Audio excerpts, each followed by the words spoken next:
Hello and welcome to this primary election debate for Republican candidates for Arizona's Superintendent of Public Instruction.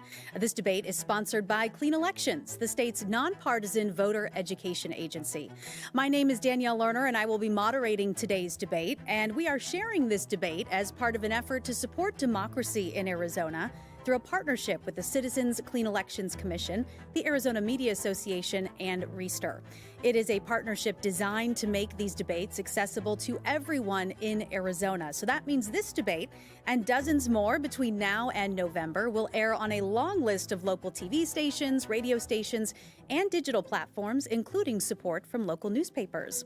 It is a shared effort between hundreds of local media brands all across Arizona. Now, the format of this debate may be familiar to you, and we have tried to keep the rules simple. Each candidate will have up to 1 minute to make an opening statement, and the same for a closing statement. Candidates have drawn straws to determine the order of each of those portions of this debate.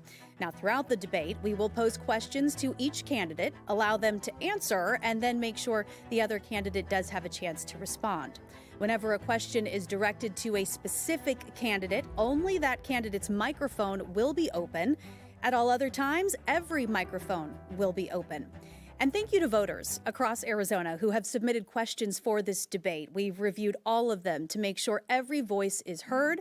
However, no candidates have been given advanced access to any of those questions. And with that, let's now introduce the Republican primary candidates for this debate.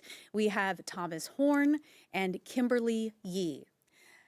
Mr. Horne, you have the first opening statement. You have 1 minute. Thank you. I'm the only one in statewide elective office who's fighting for the normal against left-wing craziness.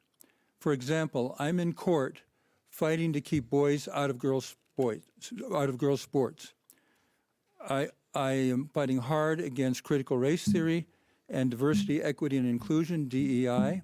And if you can believe it, my opponent was on a committee, was a member of a committee that promoted DEI. So that's a big issue between us.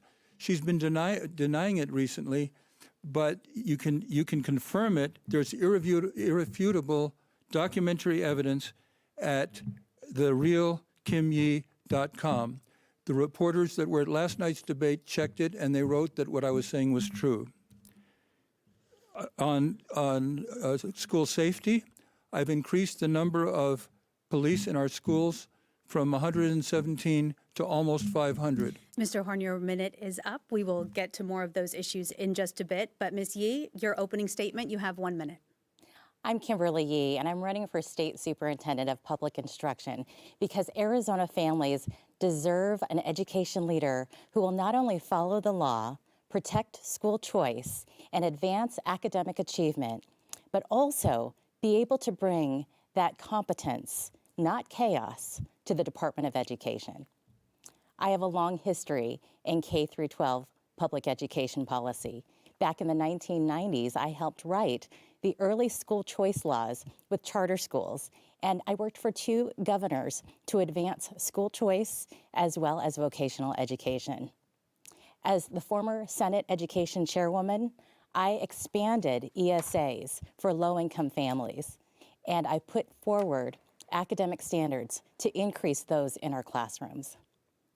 We need a leader we can trust. That's why 4 former state superintendents of public instruction have endorsed my campaign. They know that we have a background of wonderful students across this great state, and they need a leader we can trust. Thank you, Ms. Yee. Now, tonight's debate is focused on how each candidate would lead Arizona schools. And so we look forward to hearing about policies and plans and your leadership experience. And so with that in mind, I'd like to start with the Arizona Auditor General's report released earlier this week, raising some concerns about oversight and administration of the state's ESA or school voucher program. Mr. Horne, as current leader of the Department of Education, what do you want voters to understand about how you are running the ESA program, your leadership of this program? Right. Well, the Auditor General criticized a number of government agencies, not just ourselves. And the Auditor General wrote that for dollars at risk, In our case, it was $86,000. In the case of the Treasury under my opponent, it was $68 million. So there are problems. No one's perfect. There are problems in different agencies, but as far as problems that the Auditor General pointed to, they're much worse in the Treasury than they are in the Department of Education. When it comes to the ESA program, though, is there room for improvement? And if so, how would you do that? Yes, we're working very hard toward perfection. We do it the best we can now, but we're very involved in artificial intelligence. And when that comes online, pursuant to the work that we're doing, we will achieve perfection. In the meantime, we can't because we have the amount of staff that was calculated for 11,000 students, and we have over 100,000 students, and the legislature has not given us the money to expand our staff. So we've had to use risk-based auditing. But we will reach perfection, and we're working very hard on artificial intelligence to do that. Ms. Yee, you have been outspoken as far as how the current administration is handling the ESA program. So what's... May I have a rebuttal? Yep. Because he did make some misstatements. Sure, you have 1 minute. Mm-hmm. Well, first of all, the ESA audit did show that there is complete chaos in the Department of Education with respect to the management of the ESA program under Tom Horne. And with respect to his allegations of the Auditor General's report for my office, I would like to correct the record. Because as you know, the state treasurer manages over $64.7 billion.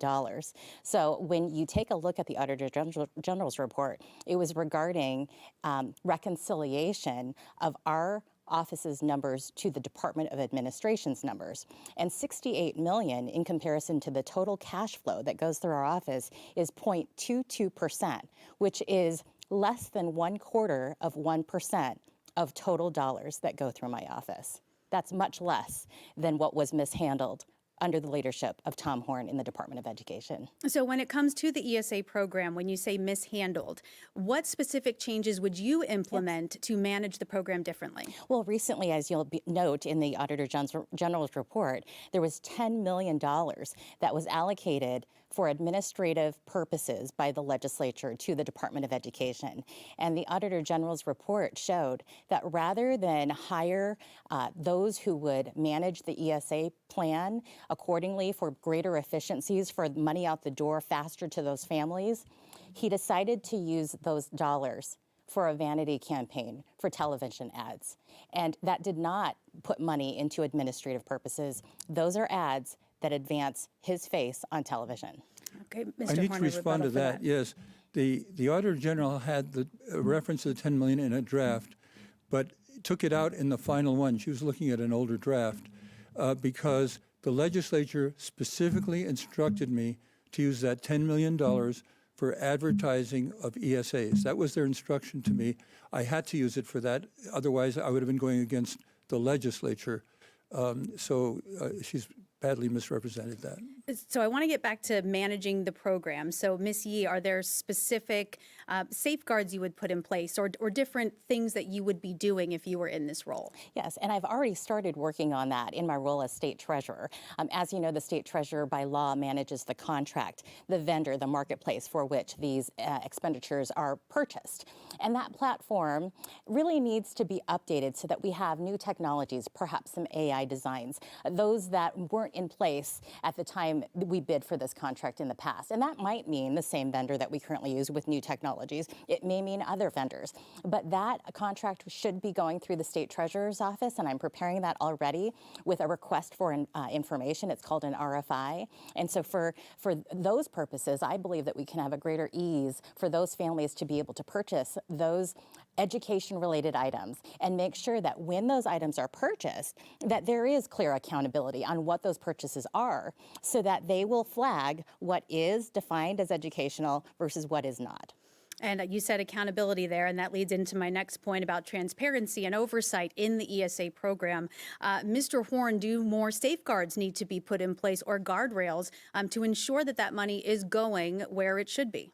Actually, when I took office, I established guardrails. I said every expenditure needs to be for a legitimate educational purpose and a reasonable cost. And some of the parents were upset about that. They thought they should be able to get whatever they wanted. So they asked for a $5,000 Rolex watch, $24,000 golf simulator. I denied all those things. And they complained. And a state senator Jake Hoffman took their part and said he would recruit someone to run against me on that issue, and he recruited my opponent on that issue. And in the article that was written based on an interview just after she announced she was running, she said that I did not have the authority to deny what the parents wanted, that they knew what was best for their children. That means she would have paid for Rolex watches. Not true. And I think that's wrong. Ms. Yee, your response to that? Absolutely not true. And I said that at previous debates in the past. This particular individual likes to twist words. And clearly, I would not authorize a non-educational expenditure such as a Rolex watch. I've said it over and over again. What I did say was that the Superintendent of Public Instruction in his current capacity is overstepping the law, because these types of decisions with respect to what is considered and defined as educational expenses is done by the legislative authority. So the legislature defines the law, they pass those laws, and the role of the state superintendent is to administer those laws, not overstep it and create policies on his or her own. And that is something not only that I follow as an executive in a state agency of my own as state treasurer, but I was formerly in the legislature when we were passing early laws for ESAs. We want to protect this program and make sure that a bureaucrat within the Department of Education who is not elected, who may work for the superintendent or the superintendent himself, is not going beyond the laws that are defined for the ESA plan. And Mr. Horne, your response yes, to if you're going to deny a Rolex watch, you have to do it right away. You can't wait a year for the legislature to act. The reporters that were at last night's debate checked it, and they wrote that I was right, that in that article, she said I did not have the authority to deny a Rolex watch. And I think that would subject the whole system to not be able to survive, because people won't stand for her allowing a Rolex watch to be paid while waiting for a legislature to act in 1 or 2 years. So what can be done within the superintendent's authority then to ensure, again, that the money is going where it needs to be? That's within the scope of this position. Ms. Yee? Well, again, as I have already started the process, we do need to have updated platforms so that we have a system very similar to, say, a health-related system, where if you have a health savings account and you swipe that card, you as the customer might think that contact lens solution might be authorized under that expenditure, but the system does not, so they will deny that purchase upon that swipe.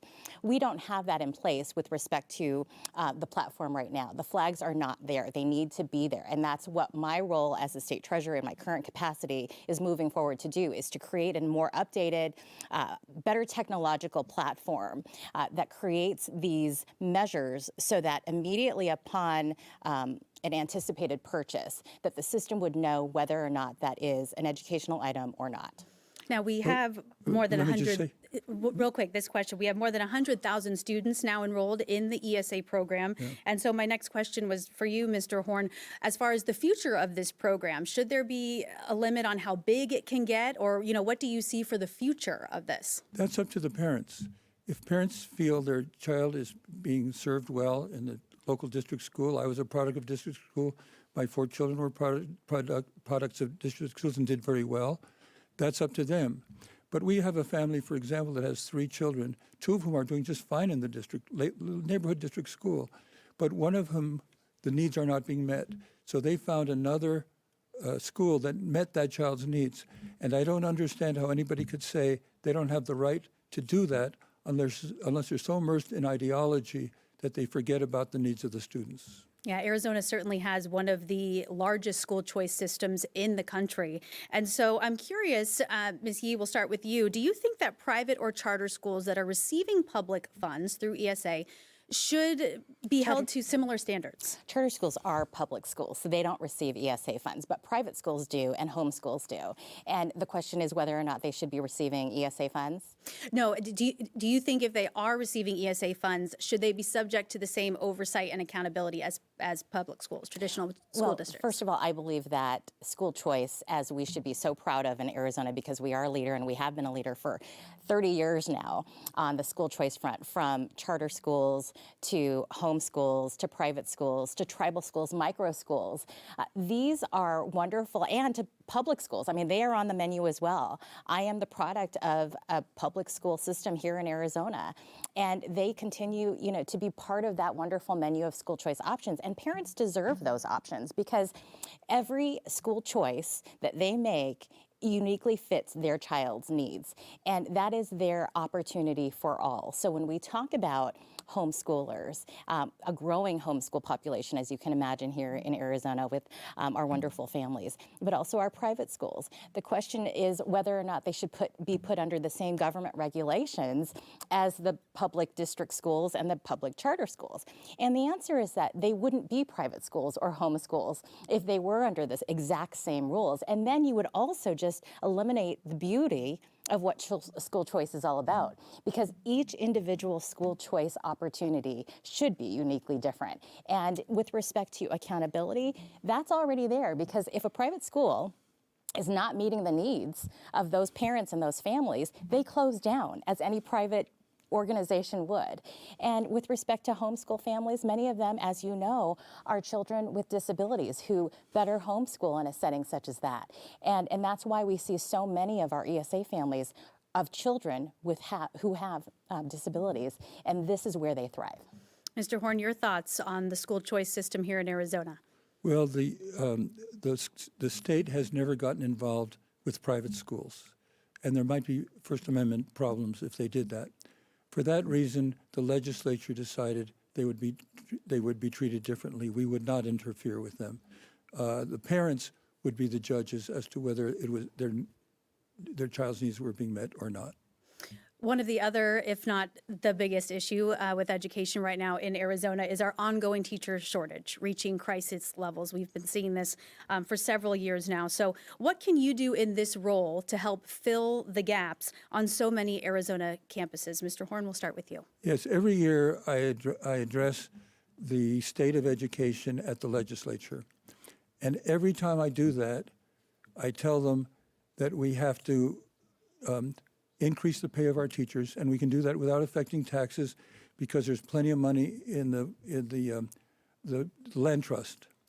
And the other thing we need to do is we need to pass a law to encourage administrators to support teachers on discipline. Too many administrators are too lax. They, a child misbehaves, they say, "You poor darling, it's not your fault. You come from a tough family," or whatever. No, actions have to have consequences. And a number of teachers have written me. One teacher wrote me and said she could name 40 teachers that left because the administrators didn't support the teachers on discipline. That was the Phoenix Union High School District. And so I tell them those are the two things we need to do to hold on to our teachers and to attract new teachers. We have to raise teacher salaries, which I've been fighting for all my adult life. I did that as a school board member as well. And we need to provide incentives for administrators to support our teachers on discipline. Ms. Yee, your thoughts on how we can improve the situation surrounding our teacher shortage? Well, this is personal to me because I am the daughter of a public school teacher who taught for 38 years in our Arizona public schools. And so when we take a look at how teachers are having to go to garage sales to pick up their own out-of-pocket purchases for school supplies, it's wrong. And so we need to be able to bring them the supplies that they need that goes right down into the classrooms to meet the teachers' needs and those students' needs. And that goes right back to how we fund our schools with respect to the breakdown from the administrative level to the classroom level. I believe we need to move more money from the district administration office to the classroom. This not only meets those needs of families for their students, but also for those teachers.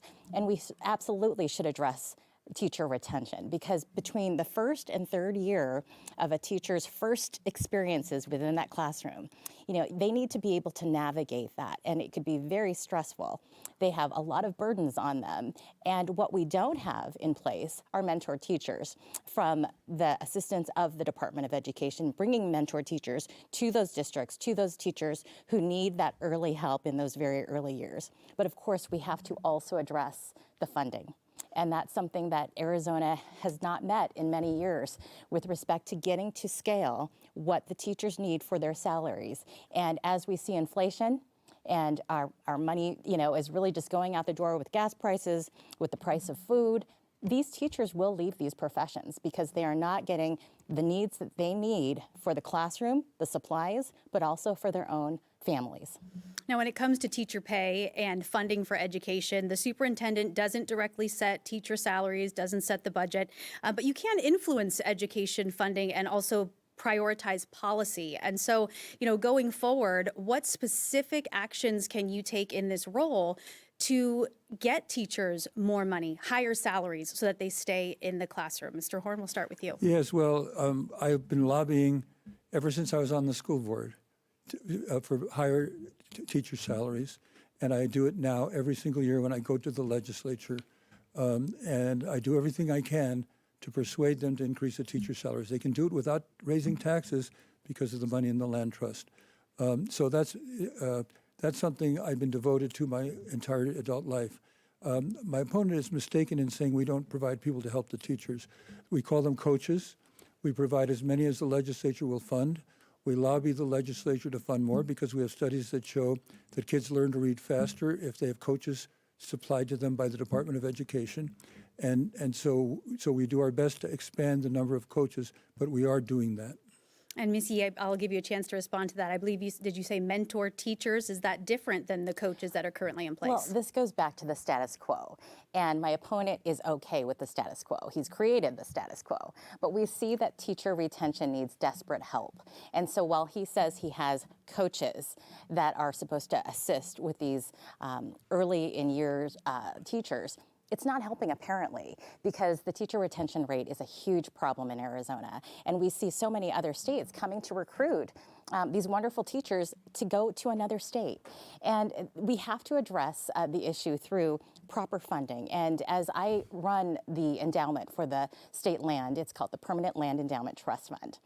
In my time when I first started as state treasurer, we had about a $4 to $5 billion value. I have increased that to over $10 billion in value. So the funds from Proposition 123, as distributed from the land trust to K through 12 education, represents about 93%. And to give you an example, in one fiscal year, we allocated $445 million to the K through 12 education system. That can go to our wonderful teachers for increased pay. So Prop 123 seems to be something that you agree on that should be moved forward. Absolutely. Okay. Let's go a little bit deeper into the issue of support on campuses. You both mentioned that support for teachers, support for students. When it comes to in the classroom, what roles do social workers or school resource officers or counselors play in our schools and in our districts? Mr. Horne? Well, for the students to be able to learn, they have to feel safe. So I've been big on school resource officers, which is police in the schools. I've advocated for the schools to ask for police in the school. We pay for it based on money that we get from the legislature. And we're lobbying hard at the legislature now to increase that because, as I mentioned, when I took office 3 years ago, there were 173 of them. Now we have over close to 500 police officers in the schools. But due to my advocacy, the schools have been asking for more. And if the legislature will not increase that amount, which we've asked for, and there's a bill pending to do that, then if a maniac invades a school and kills 20 kids, and it's a school that asked for a police officer but didn't get it because the legislature wouldn't give us the increased funding, that'll be quite a tragedy. So I advocate very hard for that. Missy, your thoughts on the roles of social workers, guidance counselors, all of these additional positions? I've been a long supporter of the school resource program for many years. In fact, it goes back to the time where I was actually staffing the Senate Education Committee. I was a research analyst, again, back in the 90s to the early 2000s, and I staffed that school safety resource officer committee. Later, when I was elected to the state legislature, I co-chaired that very committee for school resource officers. And one of the things I wanted to change in that was that we had so many of these schools on wait lists to have an SRO that we didn't have enough funds to be able to have every school have an SRO. These school resource officers are wonderful complements to a school because they not only provide that relationship and partnership with those students, they will often know when a fight might happen, you know, in a middle school at that hour, at that location, and they'll stop it because the kids get to know who that school resource officer is, and they build that relationship. They used to have something called law-related education as well, but I wanted more of those, particularly those school districts in our state that weren't always first in line for some of these SRO grants. And so I wanted to move those school districts that couldn't afford a lobbyist to know when that grant was coming up, to be able to write that grant. They didn't even have grant writers. I wanted them to have a fair deal in the SRO funds as well. So we changed it so that we would be able to do that. And of course, when I was a state senator, I sponsored bills to increase the SRO funding. In fact, there was a $12 million bill that I sponsored and passed and was so proud of because even during that time, we had a shortage of the number of SRO officers available for the schools that wanted these wonderful people on their campuses. And so we were able to bring in retired individuals who were formerly in law enforcement to be able to establish those relationships to fill that shortage need. Now, this does kind of lend itself into the conversation surrounding behavior in classrooms on campuses, and that potentially being one of the reasons that teachers are leaving schools. So what, if any, influence should the superintendent of public instruction have when it comes to student discipline? Ms. Yee? Well, it's important for the state superintendent of public instruction to have that platform to discuss these very important issues, because classroom discipline will absolutely affect how a teacher instructs that classroom, whether or not there are distractions because of maybe one or two children who are in the classroom during that time. It affects the rest of the class and their academic, year. So we need to address that right off the bat by working with our school districts and our charter schools across the state to be able to address that, give them the needs that they are desiring, whether or not it is an additional assistant or aide within the classroom to be able to address, maybe two problematic issues or students within the class and take them aside while the teacher continues to teach. I mean, there's so many things that can happen, but that's why we have our local school districts. And those governing boards decide on the details of what that school district will do within that classroom.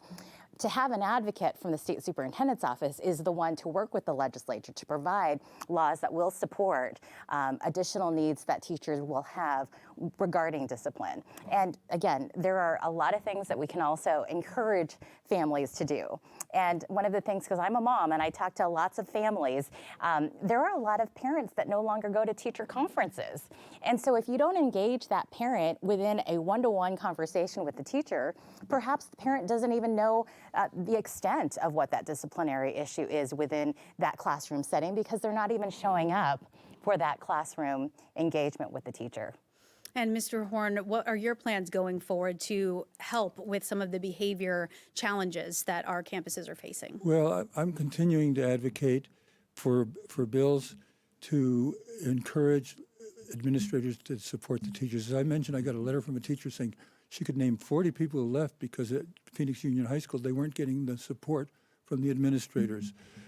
I served 24 years on my local school board, 10 years as its president, and during that time, we never reversed a teacher on discipline one time, not once. We became known as the toughest district around. Our learning went up, our test scores went up, and I'm advocating for that to be true of the entire state. Now, Arizona consistently ranks toward the bottom for school funding, as we've been talking about funding some of these positions and helping to get more funding for teacher pay and all of that. So the question I have is, would you advocate for more funding, which I think, yes, you both mentioned Prop 123, but are there ways we can adjust our current funds? Let's say we don't get more funding. Can we adjust the current funds and how they're being spent to better support our school communities. Ms. Yee?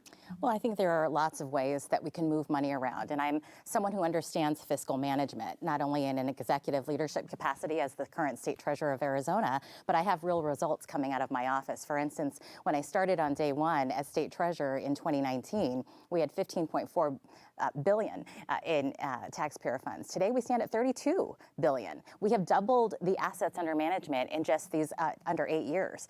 So my understanding of how budgets are run at the school district level, it's run by the governing board. And so we really need better engagement, for instance, between the State Department of Education and those local governing boards. That's how I run my office currently. I manage local government funds. So I meet regularly across the entire state of Arizona, all 15 beautiful counties. And I meet with mayors. I meet with local council people. They are the ones who are managing their local budgets. But you can't do that with a phone call.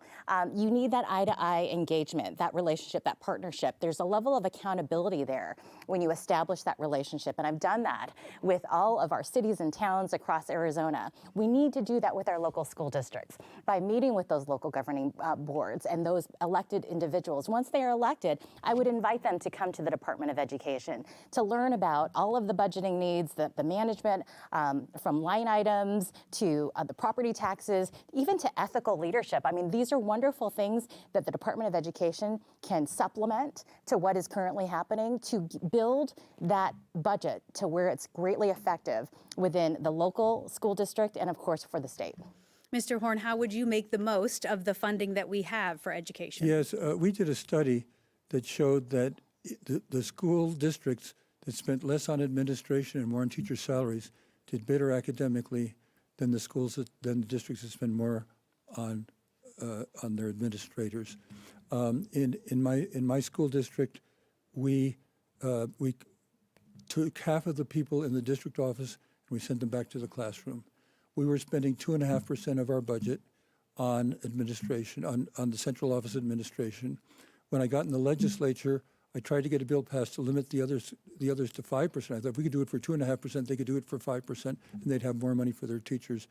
But the inefficient districts had too much political pull, and we couldn't get it through. But I continue to advocate and produce studies showing them if they'll spend more on their teacher salaries and less on administrators, they'll do better academically. You mentioned testing scores there. Arizona students continue to struggle in reading and math proficiency. And so going forward, what are some actionable steps that can be taken to try and bring those scores up? Mr. Horne? Yes, well, I have a number of initiatives to improve our academics. I must say first, we're at the bottom of the heap on funding, but we're in the middle, according to the NAEP, National Assessment of Students. We're in the middle. It's not where we want to be, but considering that we're at the bottom with the funding, I think some of the criticisms maybe aren't warranted. But as I said, I continue to advocate for the schools to spend more on their teacher salaries and less on their administrators. Ms. Yee, your thoughts on how we can improve that proficiency? I think the study that the superintendent was trying to remember was a National Educational Progress Report, and that's the NAEP study. And this is a snapshot of where Arizona compares to the rest of the country. And while he says we are in the middle, he is only discussing math at probably the 8th grade level. In reading, in 4th grade, we have a problem. In fact, we are at the bottom, where if you compare national levels of assessments in the area of reading in the 4th grade, we are below the national average. And that's something we have to focus on in the classroom. I believe we can get there for reading based on phonics instruction. And that's how you learn to read, when you sound out the words. Many of your viewers probably tonight learn how to read based on phonics. And that is the old school approach, but it works, it's proven, it's scientifically based. And I would not only help teachers understand that phonics-based instruction works for reading in those early grades, but to make sure that our universities in Arizona, ASU, NAU, U of A, as a member of the Board of Regents, I would absolutely endorse phonics-based instruction in those early years when those teachers are students in those universities. So they are absolutely ready when they get into the classroom to teach those young children in those early years in their literacy. Mr. Horne, how does phonics-based instruction differ from what's happening now? Not at all. Actually, it became the law that all instruction had to be phonics in 2008. So since 2008, the schools have been required to teach through phonics. And last night, I challenged my opponent to find one school in Arizona that is teaching in some method other than phonics. She won't find one. All the schools in Arizona are teaching phonics because that's the law, and that's the way we're administering it. Your response to that? Well, first of all, I helped write the laws that we have on phonics-based instruction. I was a staff member for the Senate Education Committee, and I brought in experts from around the country to establish what our Arizona laws are. John Huppenthal, who was a former state superintendent of public instruction, who has endorsed my race as well, he was the chairman of the Senate Education Committee when I brought these experts on. And the answer is that while we have this on the books, it's not being administered in the classroom as it is on the books.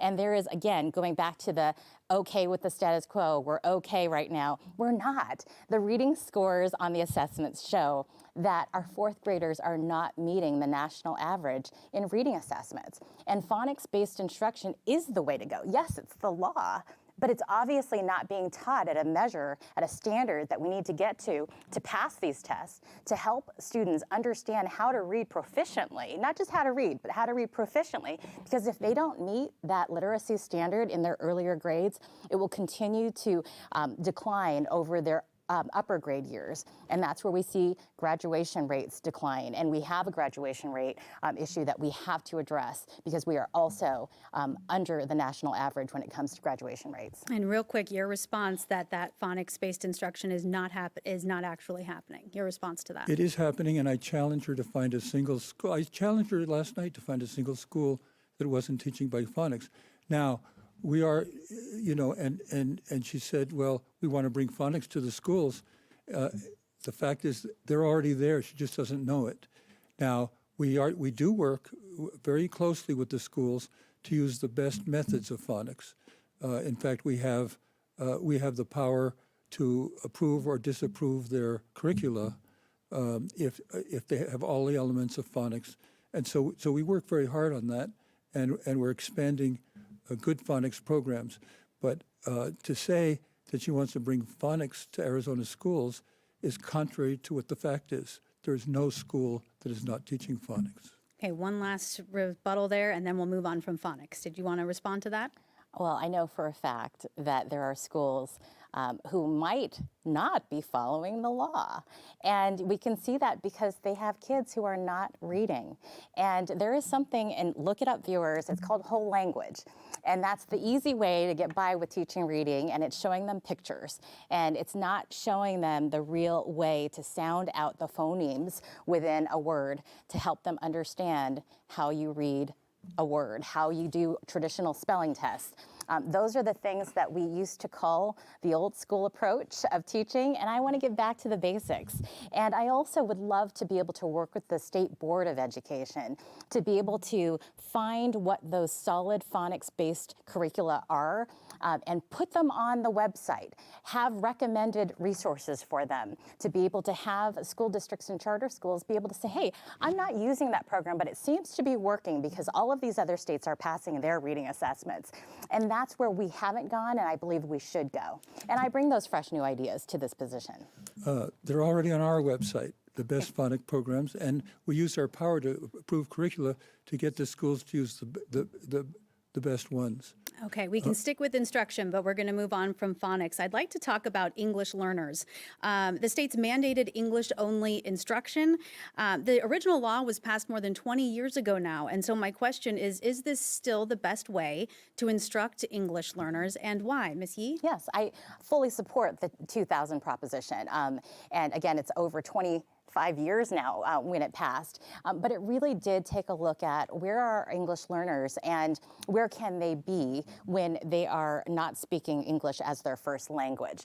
And the law required them to have 1 year, full immersion and to be able to understand that language efficiently but proficiently. And it's very important that we continue to stick to the law that was passed by Arizona voters overwhelmingly, all while taking a look at individual needs of those children. And Teachers know best how to instruct those children. In fact, my mother taught in South Phoenix for 38 years in school districts that had students who didn't have English as their first language. And she got them to read in one semester. So by Christmas, they were able to read. This is something that can work if you have a good teacher in the classroom who does engage, these individual needs for these children. But again, following what our proposition did back in 2000. And Mr. Horne, is our state doing enough to support English language learners? We are, other than the 10 districts that are violating the law. The law says we use structured English immersion, and there's a good reason for that. When I took office the very first time, we had bilingual everywhere. And the rate of kids becoming proficient in English in 1 year was a pathetic 5%. At that rate, many of them would never master English, they'd fail in the economy. I started enforcing the law, and we brought it up from 5% to 31%. So we proved that English immersion is the best way for kids to succeed academically, and bilingual is not the best way. Once they become proficient in English, I'm all for them learning other languages. But the first thing they have to do is become proficient in English. And I've been fighting in the courts to try to get the 10 districts that are violating the law to follow the law. But the rest of the state is using structured English immersion. We have a fabulous administrator who teaches the teachers how to do structured English immersion. And I'm also doing a lot to enforce the law and get the schools to be sure to comply with the law and use structured English immersion and not bilingual education. When it comes to what's being taught in our classrooms, is there a place for social emotional learning? Is there a space for that in our classrooms? Well, it depends what it is, but the way it's been used, I think it's not good. My predecessor, who was a Democrat, that was her big thing, social emotional learning. My heroes are English teachers who love English, history teachers love history, and so on. They came to me when I was elected this time and complained that under my predecessor, because of the doctrine of social emotional learning, when they want to be teaching their subjects, they had to play what they described as dumb games with the kids. So I said, no more. The teachers should be teaching their subjects bell to bell. Every instructional minute is precious. And I think those teachers are very happy about that change. Ms. Yee, your thoughts on social emotional learning in our schools? Well, it's not just social emotional learning, it's also DEI. And, that stands for diversity, equity, and inclusion. And these are things that distract from the basics, which are reading and math. And to get back on the subject of DEI, because in my opponent's opening statement, he made an allegation that is truly false, saying that I was not only on the DEI committee of the State Treasurers Association. He said that I was the chairwoman of that committee. Well, first of all, he knows that he is lying because he was sent this letter from the National Association of State Treasurers naming every single committee for which I have served on. It's dated May 4th, and this does not list any DEI committee for which I have served. I have fought, in fact, against those types of issues that distract from real representation on merit, because I believe that an individual should advance based on their skills, on their experience, on their merit. And I have pushed forward with our Republican majorities in the state legislature bills that would ensure that we don't use these types of DEI policies to advance state employees for hiring, training, or promoting. So the allegation is untrue, and I wanted to make sure our viewers understand that.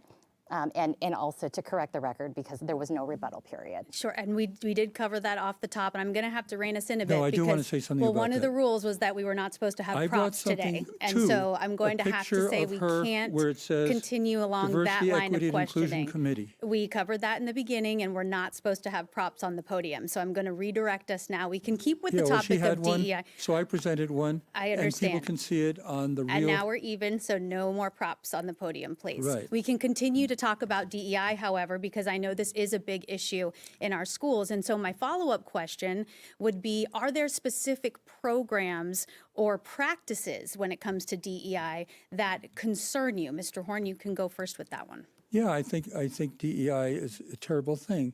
Your listeners can go to therealkimlee.com, just as the reporters did, and wrote in their stories today that what I was saying was true and what she was saying was not true. She was on that committee. Okay, we're talking about DEI in our classrooms, though. So are there certain Yes. programs or practices happening in classrooms in Arizona that are particularly concerning to you? Yeah, it's very concerning because I think the most interesting philosophical divide in our country today is those who believe in individual merit, as I do, and those who believe in racial entitlements. And the problem with racial entitlements is they don't do anything to encourage hard work, conscientiousness, or creativity. So if they win that philosophical fight, which I'm very involved in, and have been since 2008 with critical race theory, if they win that, we'll become a mediocre country, and the Chinese will be the power, and they'll be calling the shots, if you can imagine a world like that. We have to emphasize individual merit and not what race people come from. It's not relevant to anything what race they are, but in DEI, they keep pushing race. You have to have equal results by race regardless of merit. And that's totally wrong. We need to emphasize individual merit so that we can be an achieving country as we always have been.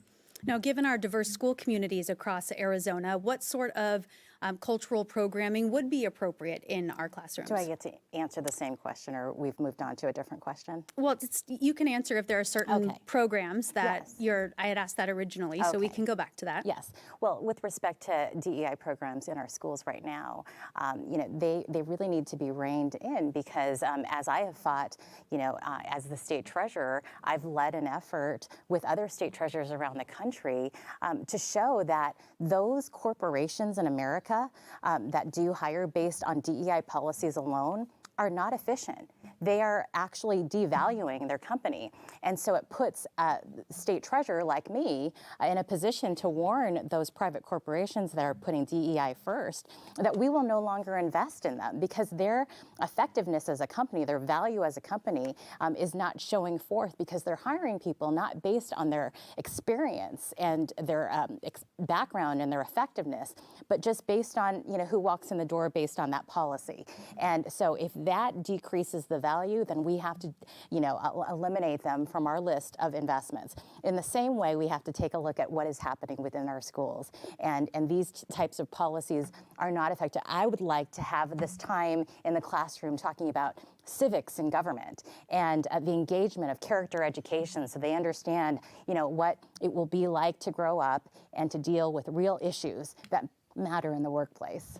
You mentioned workforce development. We've been Yes. talking about industry. Arizona quickly becoming a hub for companies, particularly in the tech sector. And so should workforce development or career readiness initiatives play a role in K through 12 education? Ms. Yee? 100%. I have long been an advocate of vocational education, otherwise called career technical education. We have wonderful JTEDs in our state, Joint Technological Education Districts, all around the state. There are waiting lists for so many of these wonderful, programs. But I would like to bring back home economics and shop classes into our schools so that a student doesn't have to travel on a bus to get to a JTED. This is what we used to have in schools, and they've done away with them. I want to bring them back because it's so important for our young children to not only engage in vocational education, but these are life skills. For instance, in home ec, you learn budgeting and financial education and how to balance a checkbook. These are skills that you need to have when you graduate from high school, and they're no longer there.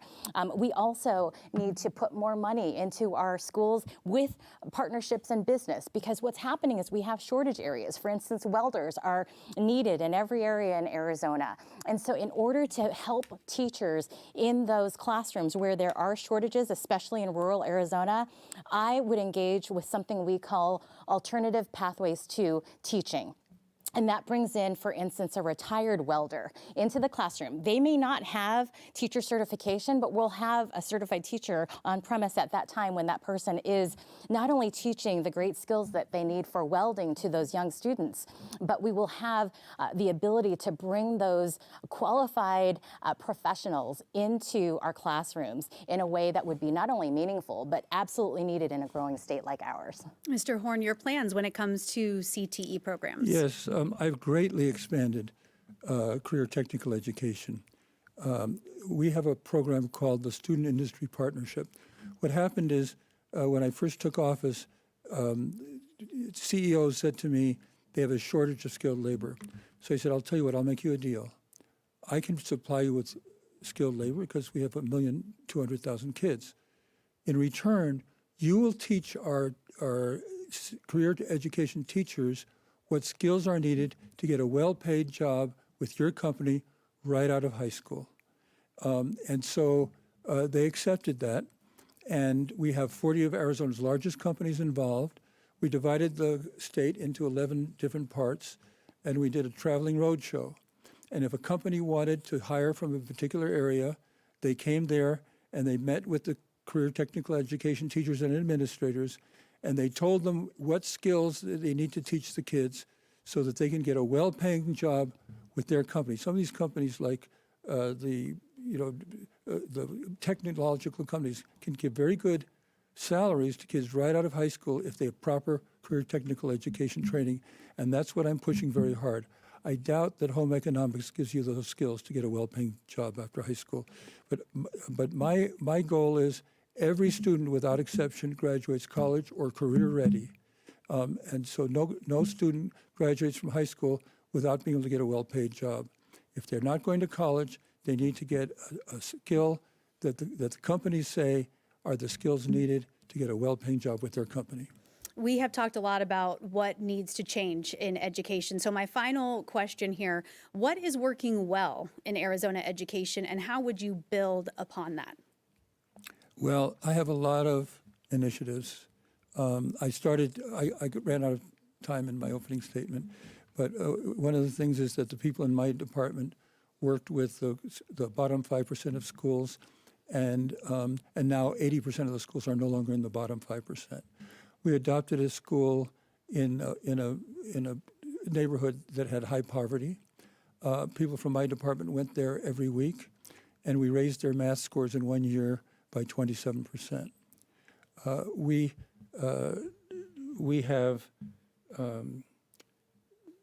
have other programs. One of them is, I'm looking for my notes here, tutoring. When I took office, my predecessor had used federal money given it to institutions that wouldn't improve their skills.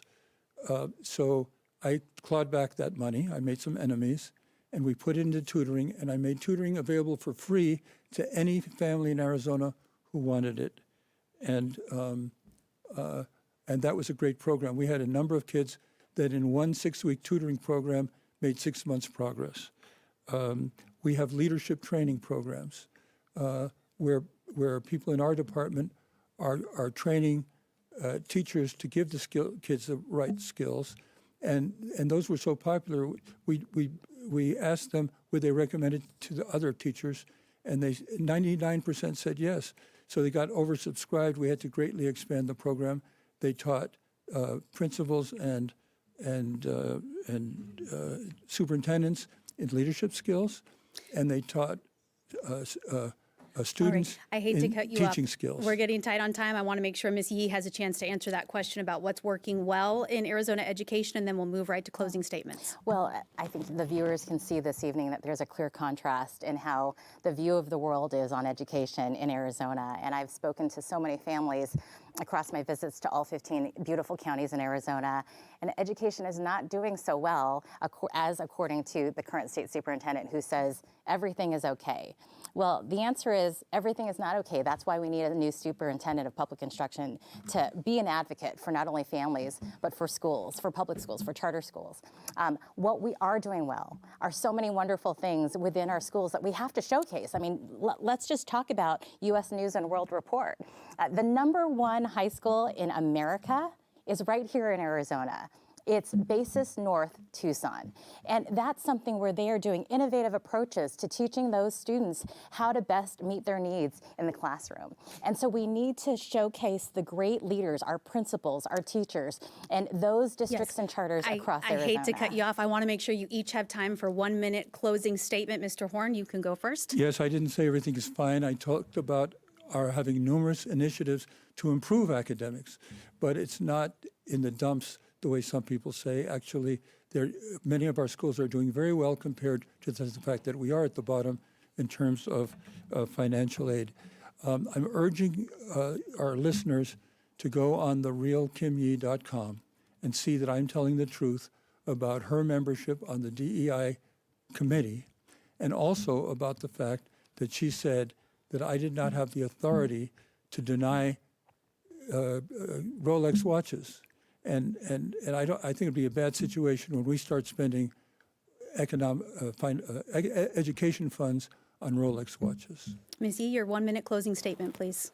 For 30 years, I have been fighting for Arizona students. As the former chairwoman of the Arizona Senate Education Committee, I expanded ESAs for low-income families and increased academic standards. And as the state treasurer of Arizona, I earned and distributed over $2.3 billion for Arizona schools and have managed over $20 billion in our state treasurer funds with integrity and honesty. And that is why 4 former state superintendents of public instruction have endorsed my campaign, because they know that we need someone who will protect school choice, someone who will raise those academic scores, and someone who has the competence, not the chaos, that we need to manage the Department of Education. In business, if you hire someone who does not meet performance standards, you fire them. And that is what this primary is about. I am Kimberly Yee, and I am equipped and ready with fresh new ideas for this position. All right, Tom thank you Horne so has much. had That is his all the time. time that we have for this primary debate with Republican candidates for Superintendent of Public Instruction. On behalf of our partners at Clean Elections, the Arizona Media Association, Reister, and Sneaky Big Studios, thanks for joining us.